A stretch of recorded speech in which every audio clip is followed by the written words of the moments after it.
Ed eccoci cari telespettatori arrivati alla parte dedicata all'economia, alla finanza, cosa sta succedendo ai mercati, come si muovono, anche quindi di conseguenza agli investimenti o alla fine che possono fare investimenti, ma non soltanto di privati cittadini, di intere realtà importanti nazionali. Stefano Zara, il nostro super esperto, ben ritornato qui con noi, che ci aggiorna sulle situazioni. Partiamo stavolta da lontano, partiamo a vedere quel che sta succedendo e che è successo in Cina.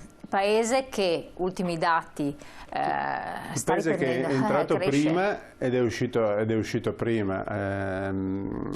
Se buongiorno si vede al mattino, traiamo qualche elemento di speranza, insomma. Nel senso che sono stati diffusi proprio in questo weekend i dati della vendita di biglietti nei cinema cinesi. No? Loro hanno incassato nell'ultimo weekend 620 milioni. Cinema stracolmi, un ritorno alla normalità che ci lascia ben sperare sul fatto che anche a noi si possa riconquistare quel tipo di mobilità personale di cui tutti quanti oggi sentiamo a straordinaria mancanza, insomma. Quindi non basta solo l'economia, non basta solo. Alla fine vediamo che Covid ha stoppato un certo modo di lavorare, di pensare, anche di vivere, e ha accelerato in maniera clamorosa alcuni trend, non solo trend digitali, li ha accelerati in tutto il mondo, quindi non pensiamo che sia un qualcosa che riguarda alcune zone del mondo e altre meno, no? Riguarda un po' tutti. Diciamo sempre che ha accelerato, dico un altro esempio, ormai i business plan, cioè i programmi aziendali sono tutti improntati a ESG, come si dice. Cosa sarebbe? Cioè, questa è la più grande lotta alla crisi, cioè ovviamente Covid ha determinato crisi economica, la più grande lotta alla crisi economica mai fatta, improntata all'ambiente. L'ESG è environment, sì, no, è per spiegarlo ai nostri questo ed è una cosa che riguarda tutto il mondo. Cioè, recuperiamo posti di lavoro, trend, recuperiamo ricchezza persa, ma il paradigma per tutto il pianeta è ESG, rispetto del pianeta, sostenibilità, e non sono solo parole, è una pietra miliare del programma elettorale di Biden, ma anche una scelta nel quinquennale di Xi Jinping, dei governi anche nell'Unione Europea. Quindi vuol dire che è una forma anche di arricchimento sostanzialmente? È una forma, una ricerca, arricchimento vuol dire che ci saranno aziende che creeranno business, ovviamente sì, se tu stoppi del business, tra virgolette, fermi del lavoro concepito in maniera tradizionale, devi aprire ovviamente delle opportunità configurate con altre identità. Se la traduciamo nello specifico, vediamo che già lo scorso anno i piani industriali pluriennali dell'impresa sono fortemente cambiate. General Motors ha detto che dal 2030 farà solo macchine elettriche, Volvo l'aveva già detto l'anno precedente, quindi nel 2018 Volvo aveva già dichiarato questo. Apple produrrà sul mercato, metterà sul mercato la prima auto completamente elettrica e anche a guida autonoma già nel 2027, che è domani. Sta assumendo e portando via centinaia di ingegneri da Tesla piuttosto che dai concorrenti per accelerare questo processo. Noi lo vediamo già dalle quotazioni delle materie prime, quali l'argento, il litio, impiegate nella realizzazione di nuovi accumulatori. Sta generando un processo molto concreto. Si è concretizzato la scorsa settimana, è data notizia anche solo 24 ore, un accordo bilaterale tra Germania e Francia per fare delle fabbriche insieme per fare accumulatori, batterie per auto. Di questo accordo noi ne siamo rimasti fuori. Ecco. Quando parliamo di lavoro, se io fossi un politico, cercherei concretezza. Concretezza vuol dire esserci in accordi di quel tipo, non venirne esclusi. Quindi esserci vuol dire che anche da noi si apriranno fabbriche che faranno quel tipo di prodotto, insomma. Assolutamente sì. Poi di conserva anche chi si occuperà del loro smaltimento, del loro riciclo, c'è tutta una filiera legata a una conversione di sistema produttivo. Il nuovo governo si trova 80 dossier legati a crisi crisi di vecchia data, pensiamo all'Ilva di Taranto, dossier che hanno come ovviamente problema principale il mantenimento dei posti di lavoro. Quindi è un governo che parte, tra virgolette, con una zavorra importante, pesante, che riguarda il mantenimento di uno status che andrebbe superato. E quando si parla di... Noi leggiamo la crisi vedendone il problema immediato, non riusciamo, è quello che si legge dai giornali sostanzialmente, abbiamo un approccio un po' tra il miope e un po' tra il provinciale, nel senso leggiamo il male come lo si rappresenta, ma senza nessun tipo di apertura se non marginale all'obbligo di prendere strade diverse che questa situazione ci impone, non solo in ambito industriale e produttivo, ma abbiamo imparato cos'è smart working, l'abbiamo imparato lo scorso anno, e di questa modalità le aziende non se ne dimenticheranno, sarà una modalità presa per regola, ecco. Lo stavano già facendo, ma ovviamente la quota di smart working sarà ampliata in molte aziende. Questo vuol dire un cambio di generalità, di comportamento, anche di abitudini. Ritornando un po' al discorso che anche si era accennato prima, partiamo da lontano, partiamo dalla Cina, che ha avuto questo incremento del PIL, e quindi il paese in assoluto che sta andando meglio, sembra, almeno questi dati. È uscito dall'emergenza sanitaria e quindi... Ecco, è solo il fatto di essere uscito dall'emergenza sanitaria che quindi ha dato questo slancio. Ci sono state altre strategie che sono state adottate, che magari in Occidente non è avvenuto così, o anche negli Stati Uniti o in altre realtà. Ne abbiamo parlato altre volte, cioè la leadership di Xi Jinping è una leadership a vita, quindi il potenziale che ha una programmazione economica di un leader che è destinato a non essere mai messo in discussione. Gli dà tranquillità. Gli dà assolutamente tranquillità, sicuramente gli dà il lungo periodo, ma parliamo di un'area geografica, di un paese che già da almeno 3 anni, almeno 5 anni, ha cercato in maniere concrete di cambiare pelle, di non essere solo la factory del mondo, cioè il posto dove si fa la roba, ma il posto è anche dove si fa roba di alta qualità, quindi migliorare il profilo qualitativo della produzione, spostando ovviamente la lancetta sulla high tech, sulla tecnologia, sulla biotech anche, e cercando una distribuzione sempre più efficace della ricchezza. Noi ricordiamoci, la classe media cinese sta diventando qualcosa di percepito e percepibile. Questo crea una classe di consumatori, anche di beni di lusso. Quasi tutti i marchi del lusso europeo hanno aperto in Cina, quindi ci sono i ricchi cinesi, aumentano i consumi anche della classe media, aumenta un benessere, il reddito per capite è salito, quindi il fatto di essere usciti, di aver imboccato in maniera decisa anche la ricerca tecnologica nel campo delle biotecnologie ha fatto sì che oggi Cina, dopo gli Stati Uniti, sia il laboratorio per l'intelligenza artificiale più avanzato al mondo. Questo significa che è diventato un mercato interno importante, cioè la roba che fanno se la comprano anche, non sono obbligati a venderla a noi per mantenere... Infatti, questo praticamente va a discapito anche nostro, perché dal momento in cui loro diventano anche autosufficienti sotto questo profilo, esportano, ma anche nel contempo hanno dei consumi interni attivi, che era quella un po' la strategia famosa di lungo periodo di cui si parlava anni fa, no? Certo. E poi insomma il fatto di avere una catena di comando molto corta, far sì che le decisioni sono ovviamente centralizzate, che in periodi di crisi è un vantaggio, insomma, avere un'unità di comando unica che ha una supervisione immediata e rigida e riesce a prendere decisioni in maniera veloce e rapida, che faccia rima poi con dittatura, è il loro tallone d'Achille. Noi diciamo sempre che il loro limite è quella di essere un regime capitalistico, una dittatura di mercato, che sono sostanzialmente un ossimoro, cioè il mercato fa rima con altre cose, che è la diffusione, la libera diffusione delle idee, pochi steccati, molta deregulation. Ci chiediamo ancora adesso fino a che punto riusciranno a far girare, sai, come quel gioco di equilibrio dove si fanno girare i piatti, come manterranno sempre questo equilibrio fra quello che è una tensione naturale di un mondo completamente interconnesso a ricercare la democrazia e la libertà, e il fatto di dover comunque mantenere un'identità di regime. è un'oligarchia, no? Che non è una cosa così. Più facile in Russia, dove la ricchezza è molto meno distribuita, molto più complicato in un paese molto ampio come la Cina, ma la Cina è anche un grande paese rurale con delle dinamiche molto più, tra virgolette, controllabili.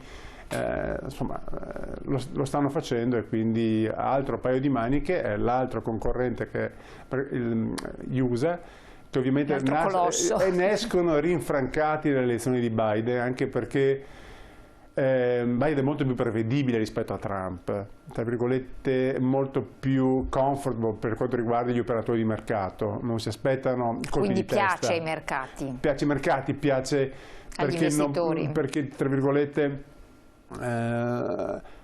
è una persona seria nel posto giusto, insomma, prima economia del mondo gestita in maniera molto tra virgolette imprevedibile, come poteva essere l'America di Trump, è meno rassicurante, può rappresentare, tra virgolette, anche se alcune cose fatte dall'amministrazione Trump vengono mantenute, quindi un atteggiamento molto severo rispetto alla Cina verrà mantenuto. Non pensiamo che Biden sia più morbido rispetto a Trump nei prossimi anni, insomma. Certo, quindi abbiamo queste due situazioni, si stanno risollevando le sorti nonostante invece la pandemia diffusissima degli Stati Uniti, oppure resta incontrastato comunque l'elemento trainante della Cina, che comunque non è così rassicurante per noi? No, ma diciamo io sarei ottimista, cioè nel senso la Cina prima di... Uno degli argomenti più trattati prima di Covid era la Belt and Road, cioè tra virgolette cosa sarebbe tradotta per la via della seta, questa grande area, iniziativa economico-commerciale della Cina per riannodare i nodi anche di una dialettica economica con l'Europa, no? Questo non verrà abbandonato ovviamente siamo talmente presi dal problema contingente, che è quello di Covid, che sono tutti problemi lasciati sotto traccia, in attesa però di essere ripresi. I mercati finanziari hanno vissuto un 2020 molto buono, ma stanno continuando ad andare bene anche quest'anno, perché ovviamente seguono l'orologio della diffusione del Covid, no? Uno degli elementi di crisi potrebbe essere la riscontrata relativa efficacia del vaccino, che è stato un elemento che ha ridato slancio ai trend di mercato verso l'autunno scorso, quando si è diffuso la voce che Moderna e Pfizer avevano trovato l'antidoto e questo poteva essere distribuito. L'orologio della crisi è un orologio legato da una parte alla diffusione del virus, dall'altra parte alla distribuzione del vaccino. Questa è le grandi evidenze di cui dobbiamo tener conto, se dobbiamo capire.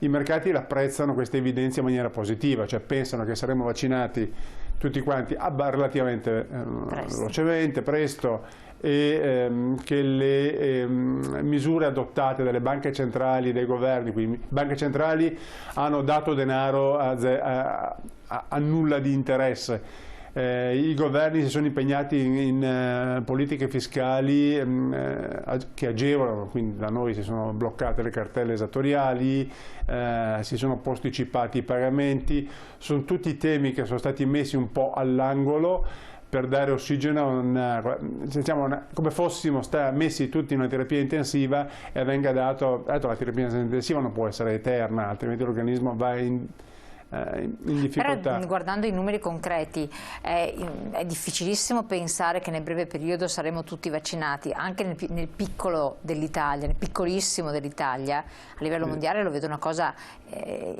impossibile quasi, perché i numeri sono talmente spaventosi. L'unico paese che ha delle cifre veramente notevoli, Israele, in cui è stato già vaccinato credo il 25% della popolazione, al secondo posto l'Arabia Saudita, quindi la parte medio orientale molto più avanti, sono pochi, ovviamente sono pochi. Sono anche bene individuabili.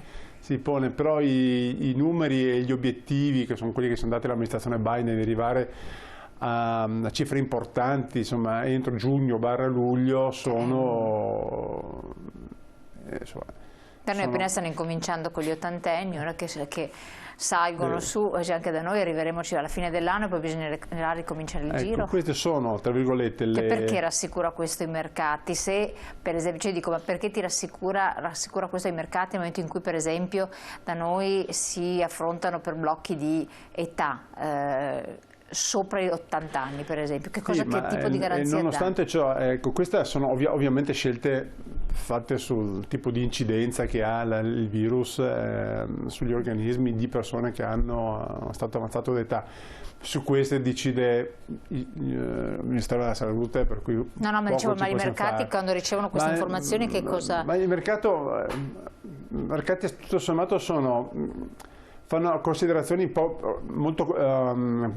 molto articolate, insomma, non lo fanno leggendo i giornali, cioè, per loro sostanzialmente l'andamento attuale, i grafici e le previsioni di incidenza della diffusione del virus attuali e le previsioni di incidenza del virus contemporaneamente alla somministrazione del vaccino sono tali per cui si prevede di continuare a far sì che le imprese, le aziende, le fabbriche rimangano aperte, che le aziende continuano a dare, quindi continuano, sì, ci sono dei dossier tipo la concentrazione del sistema del credito, la Belt and Roll, la via della seta, certi che ovviamente avranno delle connotazioni accelerate, cioè si cercherà di fare prima quello che siamo costretti a stoppare un anno fa, non a non fare, a far prima, e un certo tipo di forzata ma massiccia conversione al verde, al digitale, non sarà una enunciazione in termini, ma dovrà essere fatta e fatta velocemente, perché gli altri lo stanno già facendo. Tutto il mondo si sta digitalizzando a una velocità superiore ad ogni tipo di previsione, ad ogni tipo di aspettativa. Quindi a prescindere che questo possa essere, parliamo di 5G a questo punto, sì. Salutare o non salutare fa parte di un certo processo, sarà irrefrenabile, di conseguenza ce lo dobbiamo tenere. 5G è quello che noi percepiamo perché è una cosa che capiamo, no? Riguarda la diffusione e la trasmissione di dati, ma non solo 5G, tutto quello che è lo spostamento di merci, tutto quello che è l'automotive, cioè merci, persone e quant'altro cambierà o sarà sostanzialmente cambiato, e tutti i processi saranno fortemente accelerati, ma anche la conversione stessa energetica sarà un fattore. Il fatto che gli Stati Uniti siano rientrati nel club di Parigi, quindi abbiano ripreso il discorso dove l'avevano interrotto, il fatto stesso che sia uno dei punti sostanziali e fondamentali per il rilancio della loro economia. Tutti gli incentivi che la nuova amministrazione darà all'industria dell'auto verranno dati soltanto se oppure soltanto a imprese sindacalizzate e che faranno una produzione di auto elettriche. Quindi non possono darle a chi continuerà a fare auto a gasolio e o a benzina, nel caso loro a benzina. Quindi ci sono dei paletti precisi. Le industrie o le fabbriche insomma, dovranno fare questa transazione, e soprattutto un'altra cosa, l'industria e le opportunità vanno dove va il denaro. 250 miliardi che vanno nell'ultimo trimestre del corso anno nel biotech, e sono quanto di più percepito, poi insomma si creano posti di lavoro e si realizzano infrastrutture, si realizzano fabbriche perché c'è denaro e c'è chi ci investe. Chiaro. Il denaro va là, quindi non è l'imprenditore che decide, che abbiamo una sorta di capitalismo autonomo che ha una sua testa, una sua logica. Ormai insomma non esistono più. Anche le imprese, dobbiamo uscire da un concetto di identificare l'impresa tal dei tali come un'impresa solamente americana o un'impresa solamente europea. Le persone che ci lavorano, le competenze che ci lavorano sono talmente trasversali e talmente multinazionali che è difficile collocarle. Le imprese dell'high tech sono straniere, sono un patrimonio tutto l'high tech ha due facce, una faccia USA e una faccia cinese. Tutto quello che noi vogliamo sapere oggi di nuovo sul tech, sul digitale, non lo facciamo leggendo in italiano. E questo è un dato di fatto. Sì. E soprattutto lo facciamo leggendo i giornali, non c'è quasi nulla. Quindi allacciandoci agli investimenti conviene guardare verso questi orizzonti per pensare di... Ma stiamo vivendo un processo talmente ampio come dimensioni, come entità, come impatto, come se ci trovassimo all'interno di una rivoluzione di cui non ne percepiamo ancora i contorni e le dimensioni. Abbiamo detto altre volte che quando si sono presentate le grandi rivoluzioni, pensiamo piccole o grandi, insomma, che hanno cambiato comunque il nostro modo di vivere, nel momento in cui sono arrivate non sono state percepite come tali, però sono diventate quello, che ha cambiato il nostro modo di vivere. Allora, benissimo, grazie Stefano Zara. Ai noi cambia il nostro modo di vivere velocissimamente, quindi bisogna tenere i passi con i tempi, aggiornarsi sempre per evitare poi di commettere degli errori di strategia per chi può attuare di queste strategie. Ringraziando il nostro ospite noi chiudiamo anche questa puntata e naturalmente l'appuntamento è prestissimo. Grazie.